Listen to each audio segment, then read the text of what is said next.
question that is asked is, how do the different schools of Buddhism link to one another?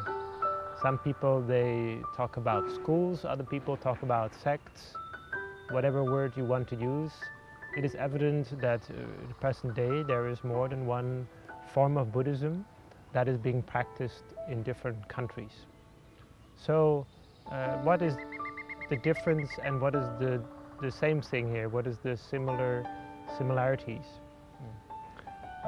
Actually, I think that Buddhism very evidently all has the same roots. And I think this is very much underestimated. Many people think there are very big differences between the different schools of Buddhism, but in fact these differences are not as big as we might think. And it is known from some accounts of some Chinese pilgrims in the ancient times, that there was a very harmonious relation between the different schools of Buddhism in those days, that even if monks would belong to different schools, they would still stay in the same monasteries or the same temples and recite the text together.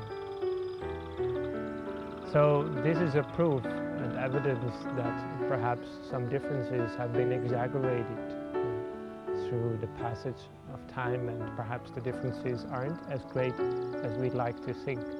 For example, it's often said that Theravada Buddhism, as it is practiced in Thailand, doesn't recognize the ideal of being a bodhisattva or trying to develop yourself to become a Buddha in the future, but this is not true.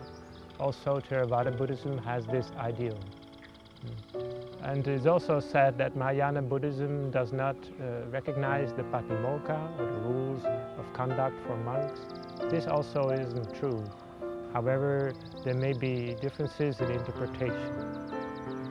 So I think the differences may be more exaggerated than that they really are.